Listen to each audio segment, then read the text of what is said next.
Welcome, my brothers and sisters, to the Richard James Show on 17104, The Voice. Greetings and salutations. Welcome, my friends, to the Richard James Show. We have another day. The sun is shining bright. I woke up this morning and hey, another day, another dollar. Old. We're blessed today to have two of my favorite people in this world. We're here to sort of lift up and recognize and really honor the executive director of the Boys and Girls Club. And we also have someone who's very dear to him, dear to me, a very close friend of mine. Miss Rosemary Hawthorne is with us. And she is the mother of our executive director of the Boys and Girls Club. Let's say each of you say, hello, Mark. Hello, Ms. Hawthorne. Good afternoon. Good afternoon. Hello, Richard. Hello, Mark. Hi. Well, hello, Mother. That's great. I did. Well, let me just sort of explain things to folks of why we're doing it this way. First of all, we have some very, very important issues that we're dealing with in this country. And this country is basically in crisis. And we have to depend on individual leadership within our community to get us through. We went through a situation on January 6th where our government was attacked by its president, who led an insurrection on the steps of the Capitol. And we at the same time was dealing with a pandemic. I mean, it's just a rough situation. So we need people in our community that can lift up the bloodstained banner, as they will say in church, and to see us through. And one such person who has given us his leadership, his forward thought, his programs, is the executive director of one of our oldest institutions, boys and girls institutions within this country, Mr. Mark Hawthorne. And let me just say this, Mark, we're really glad to have you here. But there's an old expression that I use, and those old folks have some old expressions, that the leaf doesn't fall very far from the tree. Absolutely. So if you see a beautiful plant, a beautiful tree with branches that spread out, that fertilizes the soil and keep it green, then you know the roots are there. And when we speak about roots, we have the mother of Mark Hawthorne that is with us. Rose, can I call you Rosemary? Is that okay? Absolutely. Absolutely. Well, Rosemary, I want to speak to you for a minute, and then we're going to get to your son, because we got a lot of things we're going to deal with today. But Rosemary, if I'm correct, if I can remember correctly, I met you in 1967. It's been that long. And at the Actually, time, I think it was 1966. Okay, yeah, well, 66. Well, your memory is better than mine, so I'll roll with 66. Yes, your memory is much better than mine.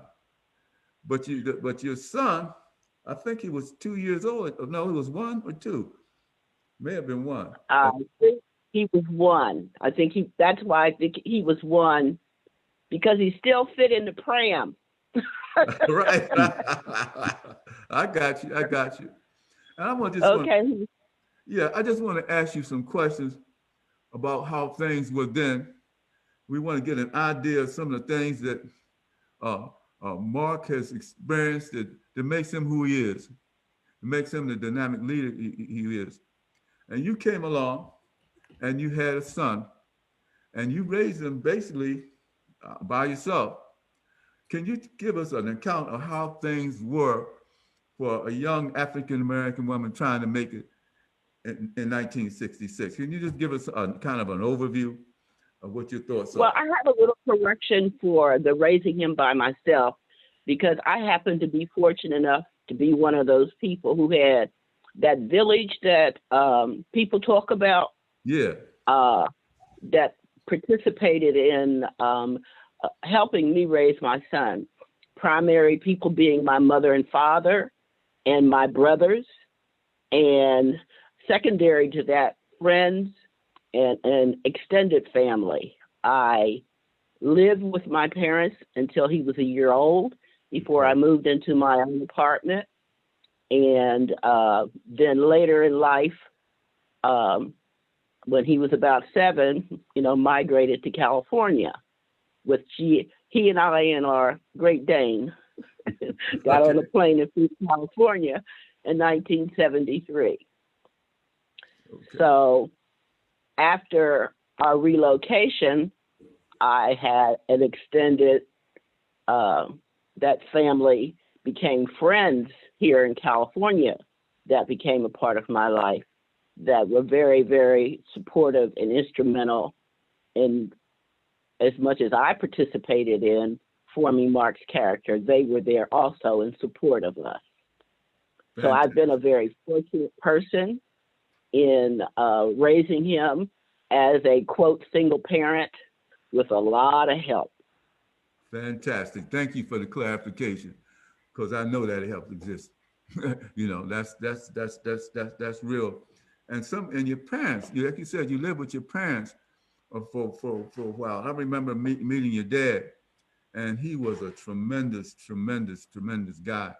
Because I know he also developed a very strong relationship with his grandson. Is that not true, Mark?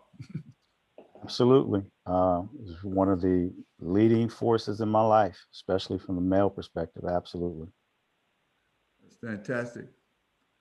One thing I noticed, Mark, that with you, you have the academic credentials, and right now you have an administrative position that you're doing a great job with.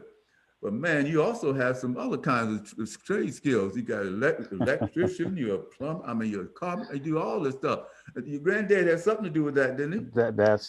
Those are, when you speak about him, that was the seed. When you talk about those seeds that were planted, and you watched my grandfather, who from the neighborhood, everyone knew he was a carpenter, he was an auto mechanic. He was an electrician. He worked on TVs. He worked on, plumbing, all the things that I seem to have had trinket with myself, and maybe I think he would be a little bit proud, because I've even kind of taken it up a notch or two with some of the things that I saw him do. Would sit down and, watch him in the basement for hours, working on TVs, working on radios, walkie-talkies, whatever it might be from the electronic standpoint. And then also you would see those same things outside and throughout our home. He built cabinetry throughout our home. He built furniture, and so that's all stemming from, like I said, that initial seeding from my grandfather, Earl Hawthorne, who my youngest son has his name as well in his name. So yeah, that is definitely the seed that was planted from him. Rosemary, go right ahead, because I was getting ready to ask you, but I think you go in the direction I want you to go ahead. Go ahead. I experienced the same thing Mark did on a more, intimate level, in terms of in the home that my parents owned. It was one of those old-fashioned row homes on the Allison Hill that my dad rebuilt from the basement up over the years. Put in custom kitchen and cabinets he built by hand himself.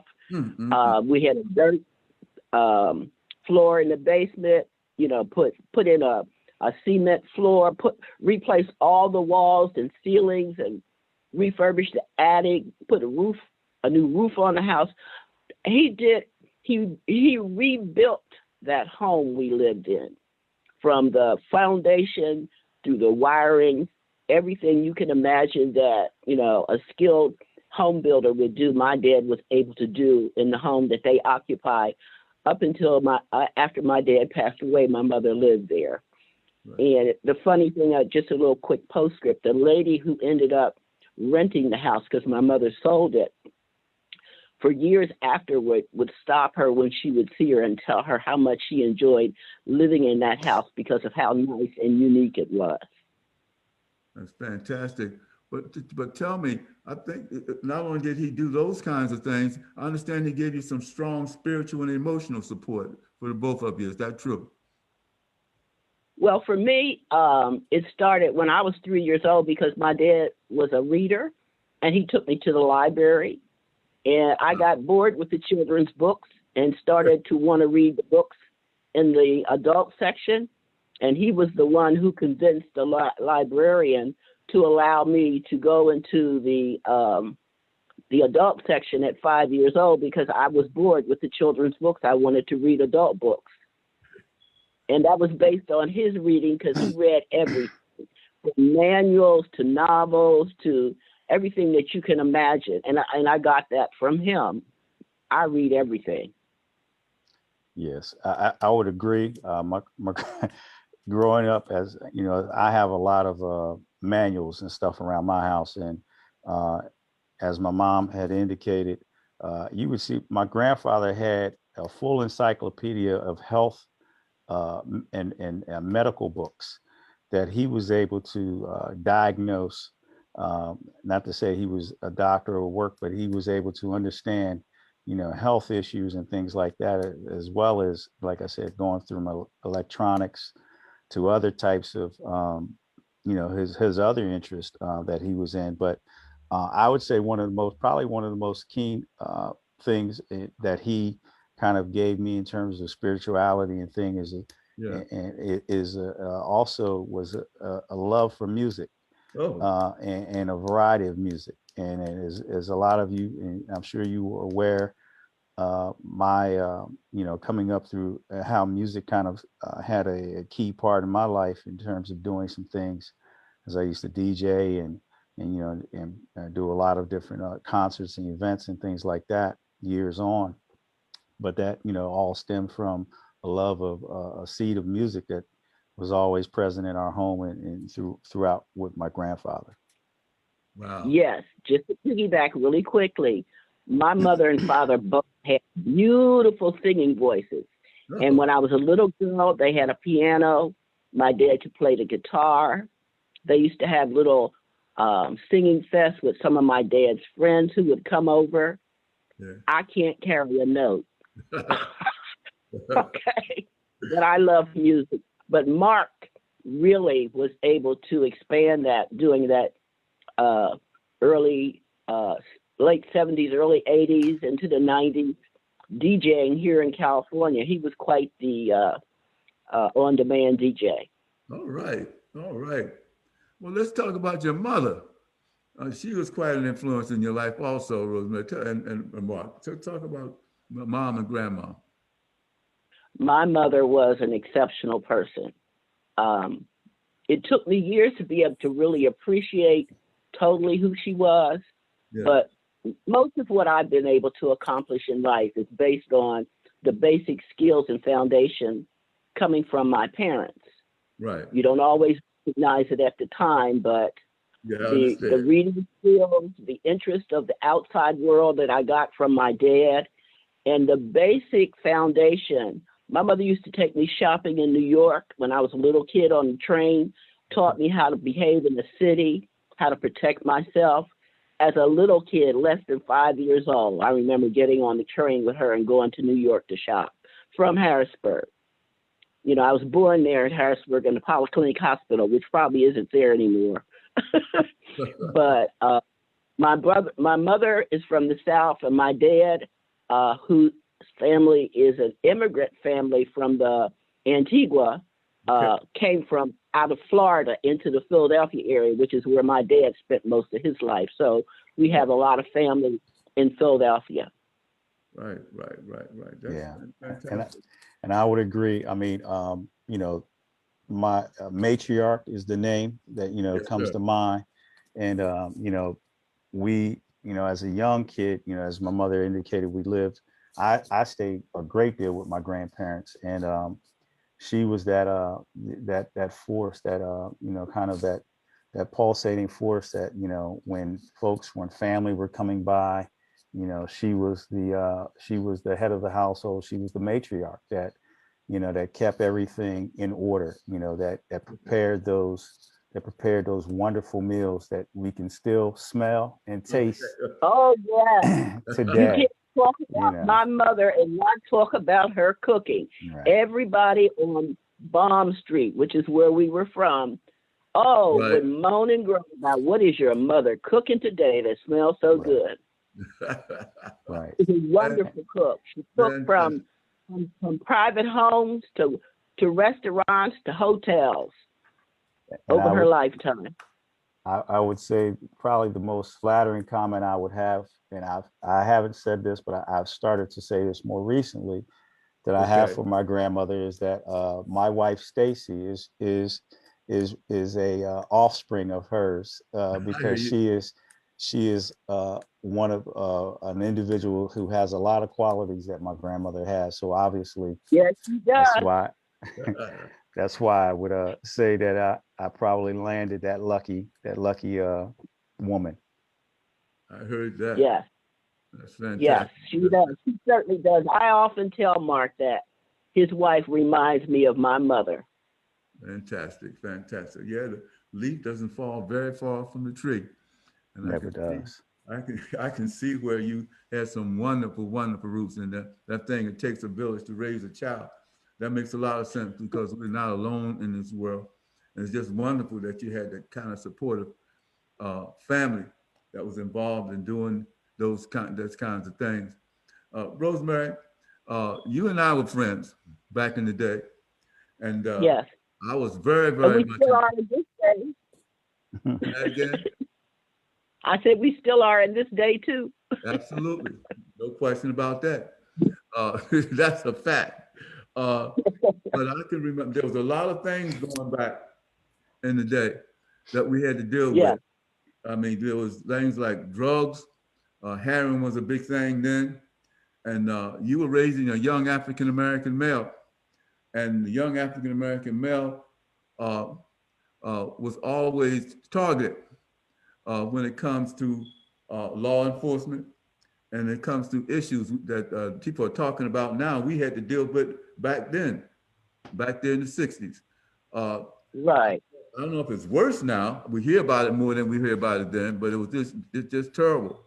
But I think with that takes a village makes a whole lot of sense when you got a number of family members that are, shall we say, setting an example of what it should be like and how you deal with these complicated issues. And now, Mark, you have the responsibility of dealing with a whole community and having an organization, a foundation that helps you to do that.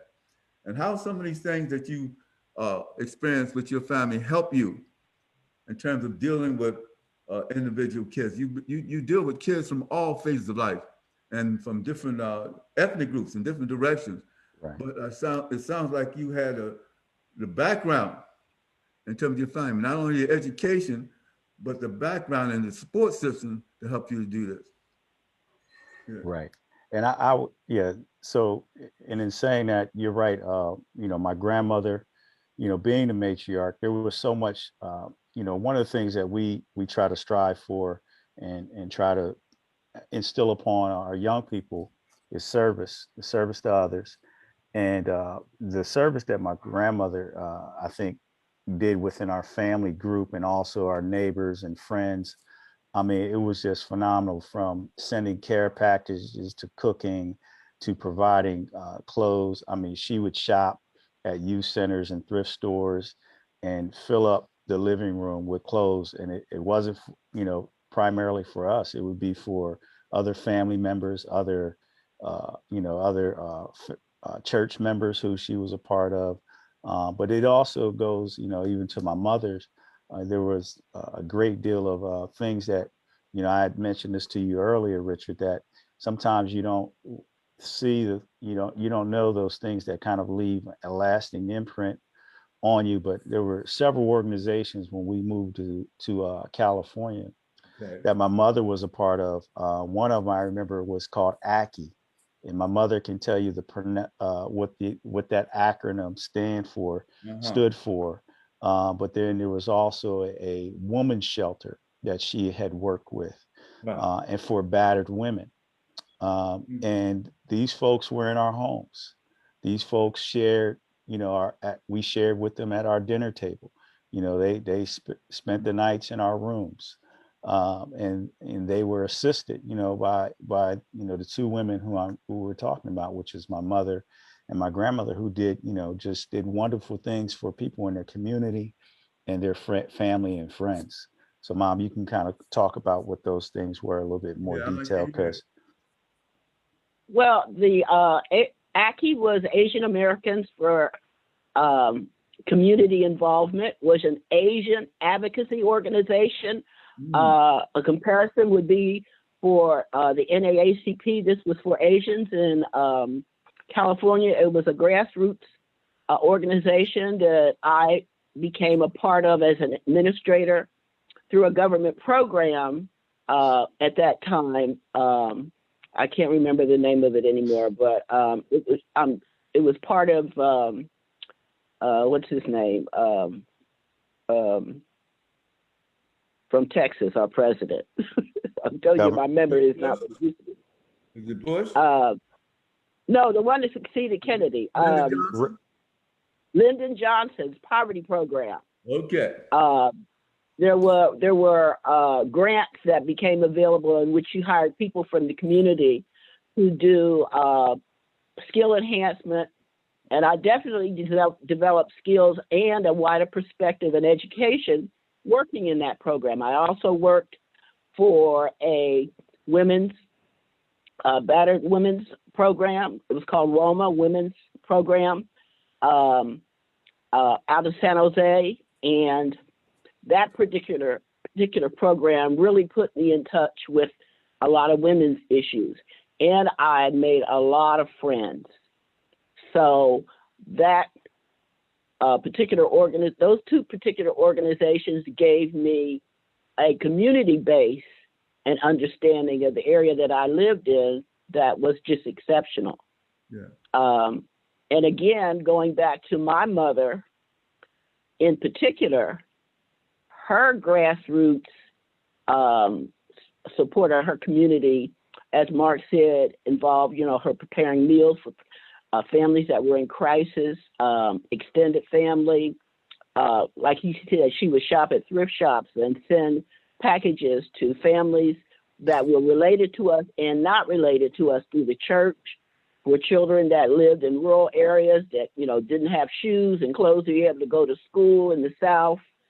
So that's a community ethic that Mark grew up with, from grassroots mom and dad.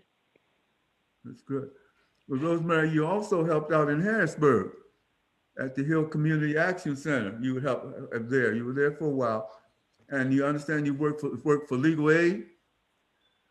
Yes, I did. That particular position that I held at the Community Action Center was a springboard for me because I developed a connection that led me to work for Legal Aid, which was also a skill enhancement program working in a law office, because when I left Pennsylvania and went to California, the first job that I got in Sacramento was working in a law office. All right. Fantastic. So, there's a progression that happens in terms of, how things work out for you. Also, working in that Community Action Center, I got a knowledge about my own community that I didn't have before. And also a cultural knowledge that was very enhancing. While I read everything, my political awareness was enhanced tremendously through my participation in the community center. Yeah. Well, you had a very strong intellect for one thing. And I'm not surprised to hear you read everything, because my goodness, you had a broad range of knowledge on just about every subject that I can think of. And Mark, what are some of the things that with the pandemic and other things? I know you guys were shut down for a little while, and but you're back. And I'm listening to this. What are some of the programs that you're rolling out now, working with the kids? Well, we're actually, Richard, we are still officially shut down. We are beginning to roll out, hopefully within the next 30 days. Right. We just, as you know, the state guidance had just released sanctions where social entities could go up to about 50% capacity.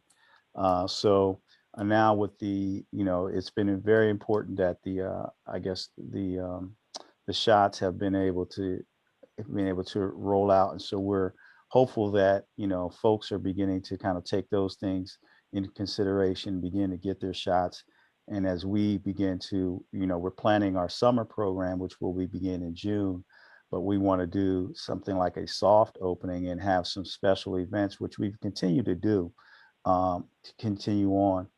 Some of the areas where we continue to have service for our kids is, of course, we have some virtual services that we're providing them in the areas of arts and science, where there are virtual activities that our kids are doing online with some of our staff people and then volunteers as well. But one of the things that we've continued to be supportive of throughout the entire pandemic back in March of last year is that we have several food pantries. And now we've in our main branch that we're servicing families within the communities. And the one pantry out in South Harrisburg serves over 75 families every other week. We were also with the help of the Harrisburg Police Department, Harrisburg City Schools, collaboration with the YMCA's.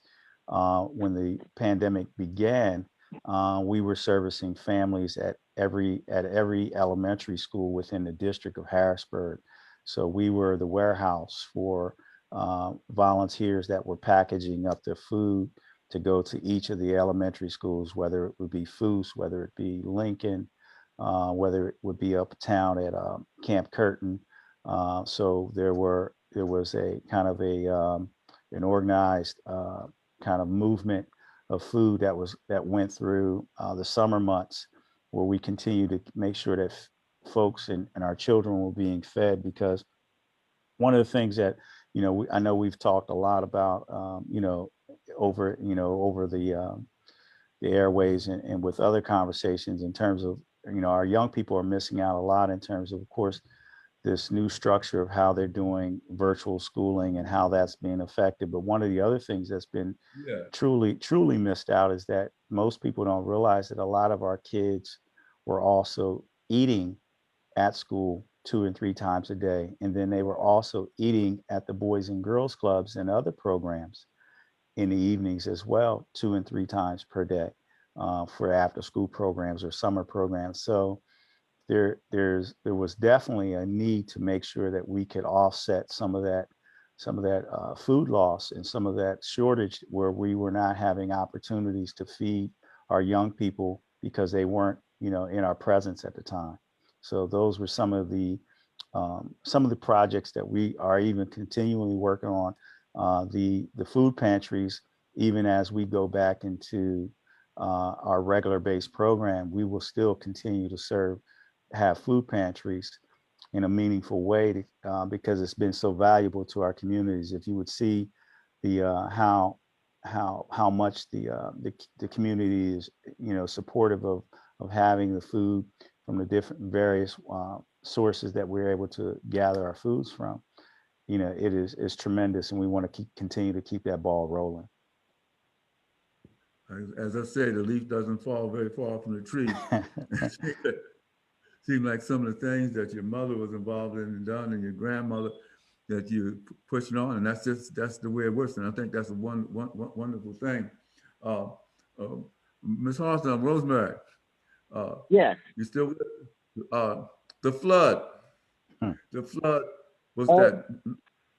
Let's talk about 1972. Agnes, 1972. Yeah. I can. Mama. I was just wondering. Hello? You were hit by the flood, weren't you? Yeah, my house was underwater the first floor for 3 days. I Yeah, lived in the that's Smith Homes at that time, down off of Cameron Street. right. That was something that, and see, again, things like that, natural disaster, uh, prepares you to begin to deal with some of those things. But that was one of the great floods of the area. It was unbelievable. I mean, there was no Front Street. I mean, Front Street was covered with water. And you were, that's right. I remember, because I remember coming from visit you during that particular area, and you would clean up after the flood. I just threw that out because we've had a couple of floods, one flood since then, but nothing quite like that. Nothing quite like that. Another thing, being prepared to deal with when we have a disaster. Right now, we have the pandemic, so we're dealing with that Right. issue. And but the flood, I just want to throw that out, but we have a history too, lest we forget, than when we had to deal Yeah. with a number of issues. Yes, indeed. But Mark, have you? So with the pandemic, you guys continue to do the food bank thing, as you say. Uh, Yes, yes. and I just also heard you say that uh, police officers have been helping. Uh, that's a project within and of itself. We've had a lot of problems between our community and the police department. As a matter of fact, there's a trial going on right now. What's his name? George Floyd, uh, Yes. but that was killed, uh, literally murdered by the police. And I mentioned this, that it's not easy to raise an African American male these days. It's really not. How do you teach folks how to handle situations like that? Uh, have you come into any police community relations kind of issues that come through the Boys and Girls Club?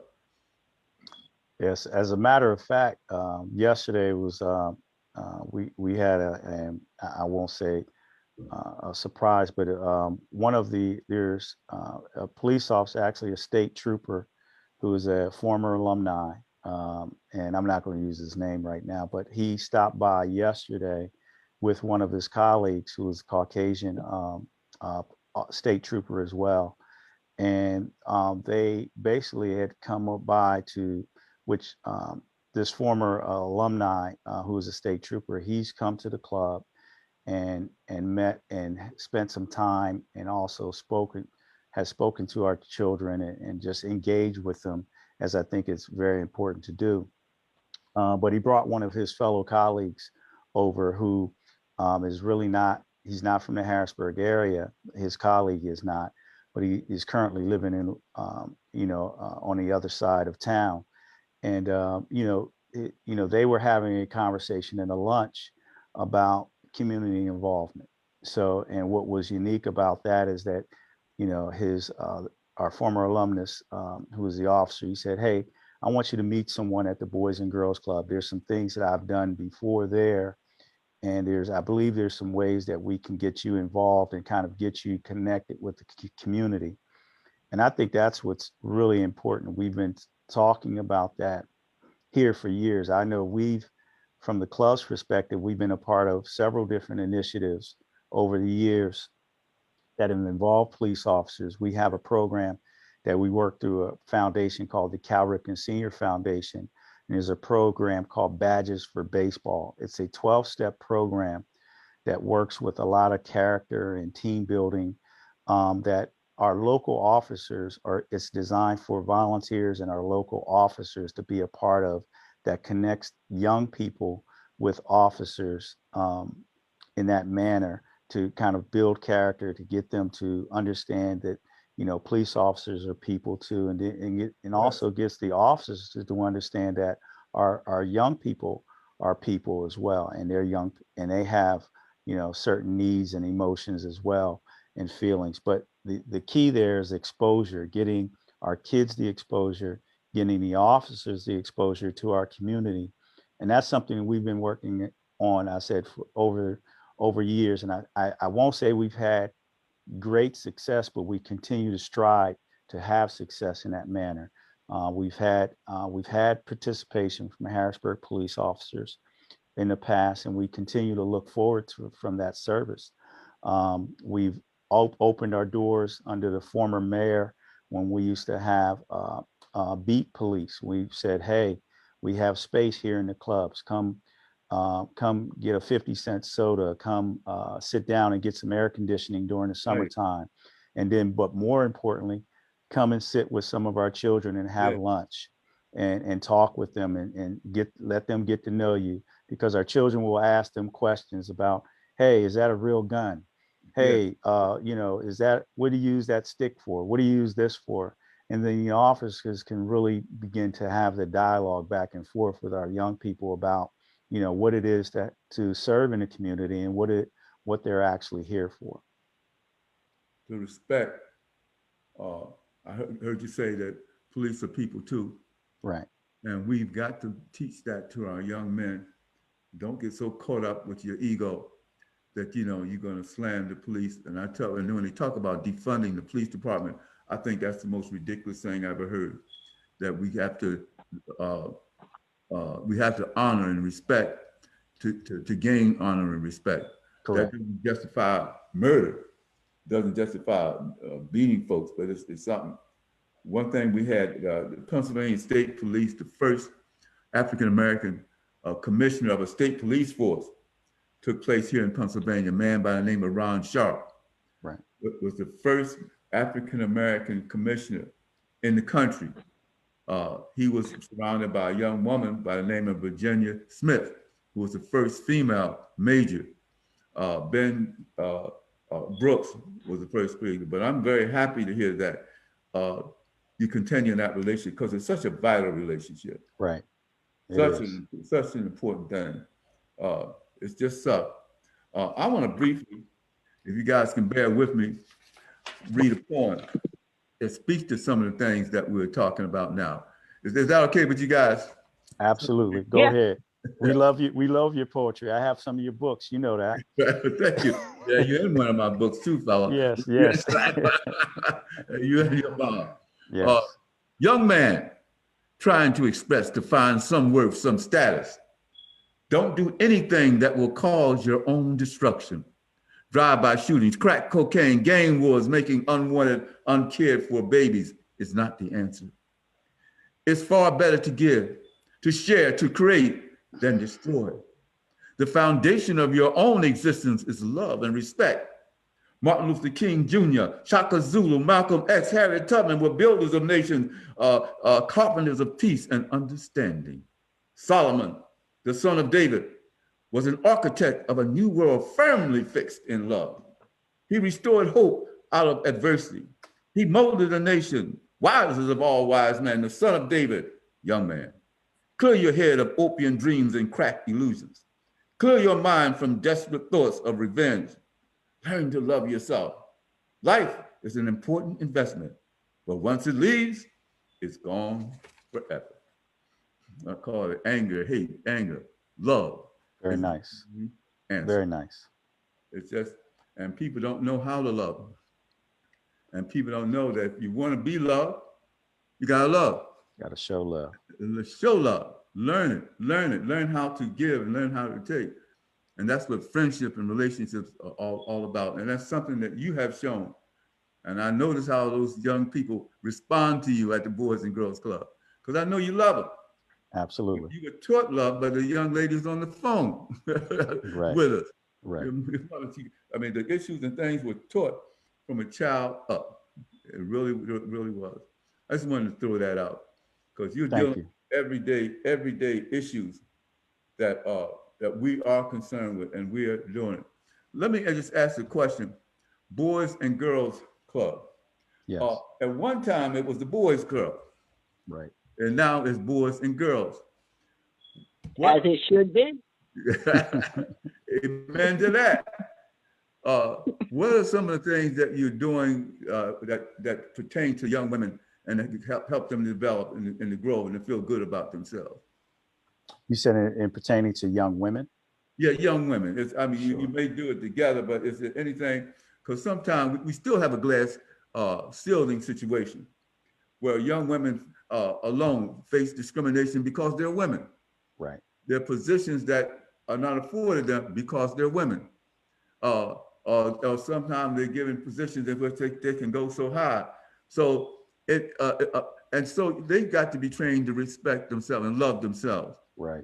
And we got to start by loving ourselves. So I was just wondering what kind of things in the Boys and Girls Club, because I know that was a changeover for Boys and Girls Club to include the young girls. It definitely was a changeover. You know, as you had mentioned earlier, this is the 82nd year for the Boys and Girls Club in Harrisburg. Boys and Girls Club started in 1939. Wow. The Boys Club in Shipoke at a small missionary church, but you know, and soon acquired the property here on Berry Hill Street. And then in the mid 90s, based on Title IX and some other changes, you know, they quickly, as the national office did, adopted the Boys and Girls Club, as my mother indicated, as they should have done. And but most recently, I just can tell you some of the things that, one of the things I kind of, you know, personally don't like is I kind of hate that we, as a culture, we highlight months and things like that. But one of the things that we've done is that the last month was National Women's Month. Right. So we were highlighting a lot of historical women who made changes over the course of the nation and the course of the United States. And also, more importantly, we were highlighting local women who have made some changes. Our former executive director, Yvonne Hollins, and others, just to name a few. And we put those out in part of our video calls and our virtual meetings, and also highlighting them on our website, which is reached by, you know, thousands of people and things like that. But we have specialized programs that work with our young women. One of our young programs is Smart Girls. When we're in effect and we're running high, Smart Girls is one of those programs that, you know, Boys and Girls Clubs, one of the things that they particularly do is they align young people, men, women, boys, and girls with special interests. And Smart Girls has a unique place because it aligns with young women and attacks their needs from their level at all levels. So we have, you know, starting from 6 all the way up to 18, which is our service base. The Smart Girl program then, as I said, looks at their needs and also some of their desires and wants in terms of things that they like to do, specifically designed towards girls, whether it can be sports and recreation, typically always associated with boys, but that's not always what we do nowadays. We try to make sure our girls, because they have an association with being great athletes and great participants in you know, sports and recreation programs, but also in the area of healthcare or the area of arts and crafts, the area of industrial arts. One of the things that has been such a kind of a unique trend here at the Boys and Girls Club is that we are probably one of the only social organizations or service organizations that has a wood shop. We have an industrial arts program, and one of the leading gender group that attends the arts and crafts or the wood shop program are our young ladies. You know, and our young ladies are builders and they are designers and they are they are thinkers in terms of building and constructing, you know, whether it be wood projects, pine wood derby events, doing beehives. We've created beehives here. And these are all at the leading hands of our young women who are part of these programs. So there's a variety of programs. One of the things I think for all of our kids that has always been my mantra to kind of follow is that we give them exposure and opportunity. And the exposure and opportunity is not limited to the walls within the Boys and Girls Club here in 1227 Berry Hill Street, but it's also, we try to give them a full gamut of things throughout the world to experience or throughout the United States, whether that's taking trips, whether that's watching specialized videos and movies, whether that's having special individuals such as yourselves and others who would come in and speak to these young people and would give them an insight and exposure that they would not see day to day with their surrounding, either at school or beyond.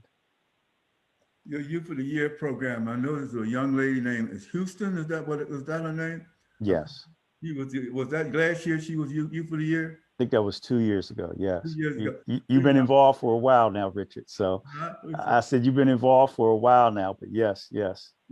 But I'm telling you, one thing is wonderful that in that program there was no division between male and female. Everybody went for it, Right. male and female, and women have, young women have won quite a few. In fact, I've been in some of the judged some of the contexts in which young women have done it. So, but I think it's just important to lift them up because discrimination is still out there. And Right. these young ladies gonna deal with that kind of thing. It's good for them to be a part of something where they have the support and they have the backup that they should have. And they're Right. able to feel good about who they are Sure. and themselves. And some of these kids don't get it at home. Right. I have to say that.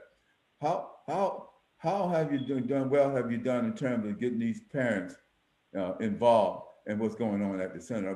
Do we have some parents that really care, that come out and volunteer and work with staff, with the kids? We do, but I would say at every institution, at every level, we still need more. Yeah. Yeah, we absolutely do have a great group of core parents and volunteers who support, not only the club but the community at large. But we can always use more. I've been getting a lot of support from individuals who are looking forward to when hopefully this pandemic things begins to kind of turn towards another direction, that we can begin to do some things more in person. But there have been a lot of folks who are retiring that I know, who's saying they have some time, who would like to give back and support the kids in the manner that they were supported once upon a time as well. Oh, that's great. That's great. So you continue to move on. And you say pretty soon that you'll be opening up completely? I mean, as they said, as the Lord spares, if we continue to hold the line in terms of the infection rates and in terms of the this pandemic, it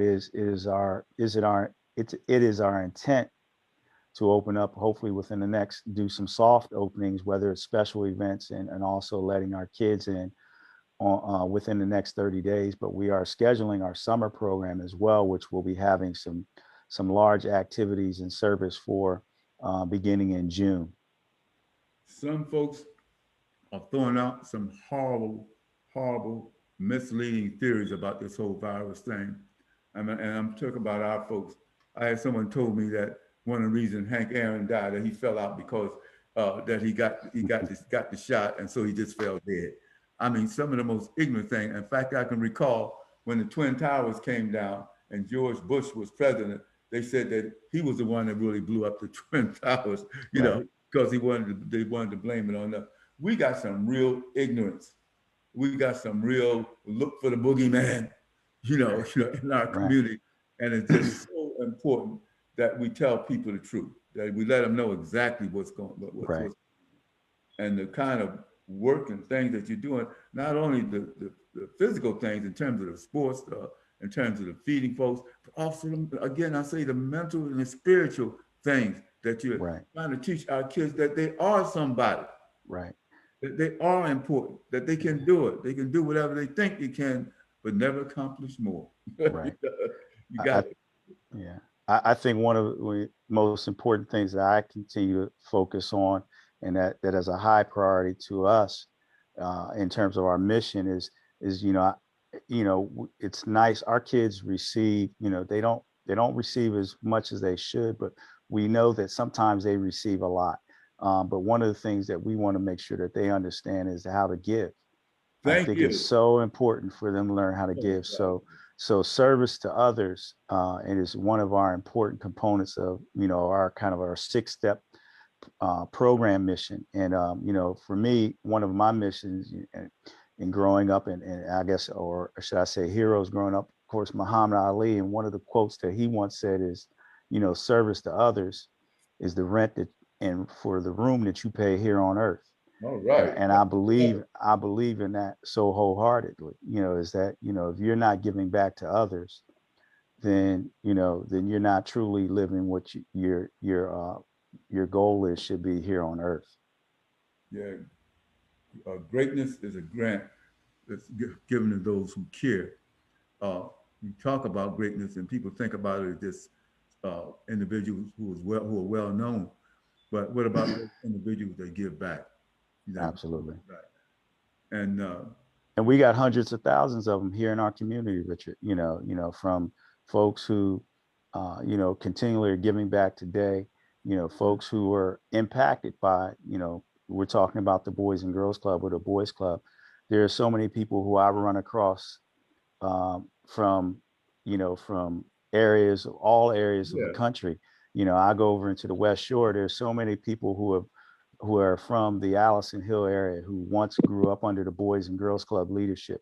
And I'm wearing, a Boys and Girls Club logo or a shirt that says Boys and Girls Club. And they said, "Hey, that place, really meant so much to me." And I said it, and I repeat to them, and I said it still means the same to the same people who are in their community today that it meant to you. So we need your support. absolutely.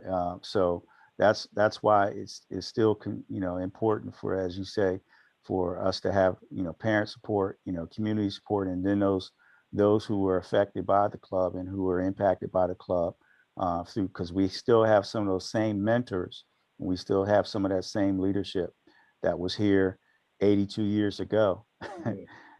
From the Boys Club that are still supporting young people in our community. That's fantastic. That's fantastic. Uh, my two of my grandsons play basketball at your club, and they absolutely love it. And they talk about it to this day. But yeah, so that gives you, bringing them in like that, it gives you an opportunity to really help to develop their minds. Absolutely. They come in, they get something to do, they get involved, and that also makes them feel as important. But I like what you said when you said that you teach them also how to give. It's not all about what you get. You might get lunch, might get a wonderful T-shirt, you might get to play basketball, football, you might get a computer, you might learn something there. But what did you give? Right. What did you give back? Right. And teach them that that's equally important, not just getting over. Some folks just talk, what can you get? How much did he give you? What did you get out of it? What did you give? Right. Absolutely. It's so important. I mean, I think that's the backbone of should be the backbone of our society, in this country, is giving back. So. Absolutely. But I tell you, well, it's a great privilege to know that the programs continue and that they're going to be open and wide up. I'm be very happy, hopefully maybe by this time this year, that this pandemic or whatever it is will be over, and we will be able to do some things together, Absolutely. this virtual thing, I tell you the truth, I mean, thank God we have it rather than I have anything. But I'm telling you, some of it have hurt our kids.